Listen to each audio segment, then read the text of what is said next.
It started with something small, a ride offer. My husband Omar was stuck in back-to-back meetings, and his colleague Zayn happened to be heading in my direction after a company dinner. We'd known each other for over a year through work events and office parties. He was polite, thoughtful, and always remembered small things I mentioned, like how I hated the cold, or my obsession with lemon-flavored anything. So when he offered to drive me home that night, I didn't hesitate. Omar had casually joked before about how Zayn was the office therapist, always giving advice, always listening. I guess I'd always liked that about him too, more than I should have. The car ride began with light conversation, traffic, weather, and mutual friends. But as we drove deeper into the quieter part of the city, the tone shifted. He asked if I'd been happy lately, not with work but with everything. I paused. No one had asked me that in a long time, not even Omar. I felt a strange, warm ache in my chest. I shrugged, trying to laugh it off, but he didn't. When we reached a red light, everything changed. It was just silence at first. The car idled, headlights reflected off the car ahead of us. I looked over. He was already looking at me. Not in a predatory way, not even obviously flirtatious. It was deeper. It was knowing. He said, "You don't have to explain it. I feel it too." That sentence, just that, made my world tilt. I should have dismissed it, laughed, looked away, but I didn't. My lips parted as if to say something, but I couldn't speak. Instead, I just sat there, eyes locked with his. That moment, at that red light, was louder than any affair. Nothing happened physically, but emotionally, everything did. I felt seen, not as someone's wife, not as a woman with obligations, but as a person who hadn't been truly noticed in years. When the light turned green, he didn't drive right away. He whispered, "If this was a different life, I'd reach for your hand right now." I stayed frozen. Then he drove like nothing happened. I got out when we reached my house. No goodbye, just a nod. That night, I didn't tell Omar. And I didn't stop thinking about Zayn for weeks. In the days that followed, I found myself checking my phone for a message that never came. I wore the perfume I had that night more often. I even tried recreating conversations with my husband that felt alive with Zayn. But they always fell short. Emotional attachment rarely announces itself with grand gestures or dramatic confessions. It sneaks in slowly, quietly, and often under the illusion of something innocent: a conversation, a shared laugh, a moment of empathy. What begins as politeness or friendly concern can slowly evolve into something far more intimate when one or both individuals begin to fill emotional voids left unspoken within their primary relationship. It's not always about seeking love elsewhere. Sometimes it's simply about being seen. And when a person feels invisible in their marriage, when daily life becomes routine, when affection is replaced with logistical conversations, and when presence turns into absence, the warmth from someone else, no matter how unintentional, becomes dangerously magnetic. The mind justifies it. It's just a conversation, just a compliment, just a ride.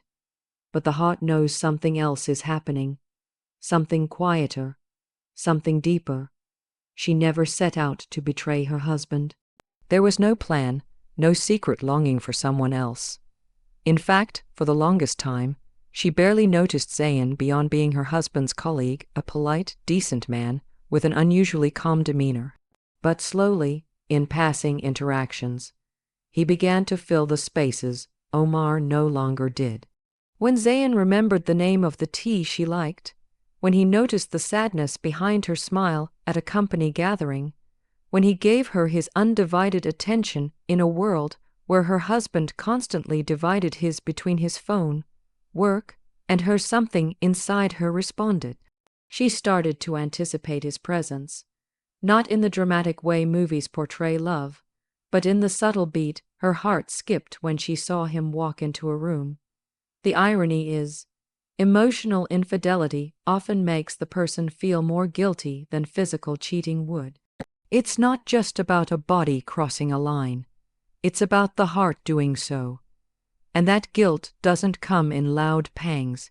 It seeps in slowly, through sleepless nights and glances across the dinner table, where the silence between two people says more than words ever could. She found herself comparing, not just situations, but feelings. She noticed how light she felt talking to Zayn, and how heavy things became with Omar. She would dress with more attention when she knew Zayn might be present. She would laugh more, not because something was funny, but because someone was noticing. These are the quiet betrayals, the ones no one talks about, because they don't leave visible bruises or lipstick stains. They leave questions. Why did I let this happen? What does it mean? Is something missing? Or am I just broken? Emotional attachments often begin in moments of vulnerability, and it's in those moments where danger resides. Because all it takes is one moment of feeling emotionally safe with the wrong person for a crack to form in a seemingly intact marriage. She didn't fall in love with Zayn, she fell into him, slowly, softly, and by the time she realized how deep she had waded in, turning back no longer felt as simple as it should have. That crack, the one formed in silence, never screams for attention. It just widens. Emotional infidelity rarely has a dramatic breaking point. It builds in the quietest moments, in shared silences that feel heavier than words, in subtle gestures that carry far more meaning than they should. When she sat in the passenger seat of Zayn's car, she didn't expect anything extraordinary. It was just a ride, but that's the nature of emotional betrayal. It hides behind the ordinary. It camouflages itself in kindness, in comfort, in the deceptive safety of familiarity. And it reveals itself not in actions, but in feelings. As they drove together, she didn't touch him, nor did he make a move, but the emotional current was undeniable. Every second was charged with things they weren't saying, with truths neither of them had permission to express. And when they reached that stoplight, everything that had built up between them found a place to pause.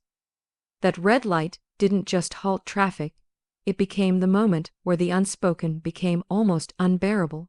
There was something haunting about the way he looked at her, not hungry, not suggestive, just knowing, as if he had seen a version of her that even Omar hadn't seen in years. She didn't feel judged. She didn't feel unsafe. She felt understood, and it broke something inside her because she had been craving that kind of emotional clarity for so long. She had almost forgotten what it felt like. Zayn didn't confess anything, didn't cross a physical boundary, but the way he whispered that he felt it too was more intimate than a kiss. It was the kind of intimacy that leaves no fingerprints, but leaves a mark on the soul. She knew in that split second that this was no longer about her marriage, or a colleague, or a ride home. It was about something much more painful, her loneliness being noticed by someone who wasn't supposed to see it. And the worst part, she didn't stop it.